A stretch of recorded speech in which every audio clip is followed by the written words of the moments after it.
عیب دار جانور کون کون سے ہیں جس کی قربانی جائز نہیں ہے؟ آپ تو ویسے جانور لے آتے ہیں، ان کا خیال نہیں رکھتے کہ اس میں کون کون سے عیب ہے جو شریعت نے منع کیے ہیں کہ اگر یہ عیب اس جانور میں پایا جائے تو اس جانور کی قربانی نہیں ہو سکتی۔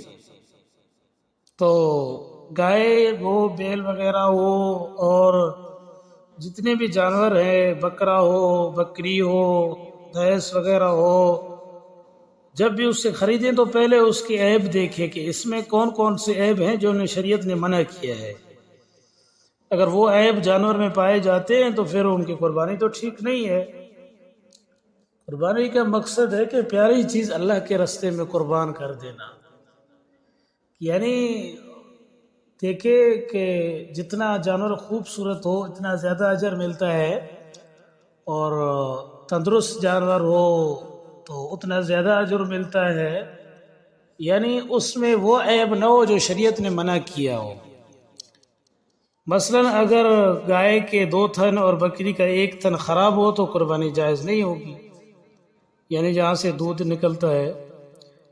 تو اگر 2 تھن گائے کے ہیں یعنی 2 تھن خراب ہیں اور بکری کا 1 تھن خراب ہے تو قربانی جائز نہیں ہوگی۔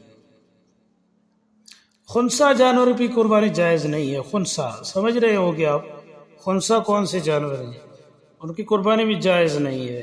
ایسا لنگڑا جانور ہو جو زمین پر پاؤں ٹھیک سے نہیں رکھ سکتا ہو تو اس سے قربانی بھی جائز نہیں ہے۔ ایسا لنگڑا جو جانور اپنے پاؤں زمین پر اچھی طرح نہ رکھ سکے، تو اندھا اور ایسا کانا جس کا کان پن ظاہر ہو، اس کا بھی قربانی جائز نہیں ہے۔ ایسا بیمار جانور جس کی بیماری بالکل ظاہر ہو کہ یہ بیمار ہے، اٹھ نہیں پا رہا، چل نہیں پا رہا، یعنی بالکل بیماری اس کی ظاہر ہو، تو وہ جانور بھی قربانی نہ کرے۔ اگر کوئی جانور جس کا تھن کٹا ہوا ہو اور یا زخمی ہوا ہو، بچے کو دودھ نہ پلا سکے، تو اس کی قربانی بھی درست نہیں ہے میرے دوستو بزرگو۔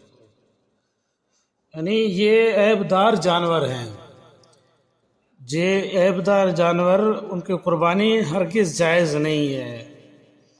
باقی آپ جو مثال دیکھیں کہ ان عیبوں کی وجہ سے اور یہ عیب جانور میں نظر آ رہے ہیں تو آپ ان عیب دار جانور کو نہ خریدیں۔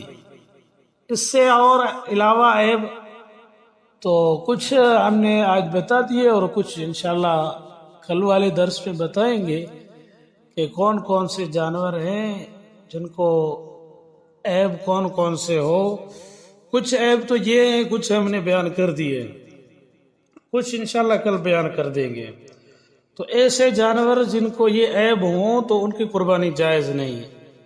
جیسے ہم نے مثالیں دے کے بتائے، خنثی جانور ہو، ایسا لنگڑا جانور جو زمین پر پاؤں ٹھیک سے نہ رکھے، اندھا ہو، یا ایسا بیمار جانور جس کی بیماری بالکل ظاہر ہو، چلنے کے قابل، پھرنے کے قابل نہیں ہو، تو ان کا قربانی کرنا درست نہیں ہے۔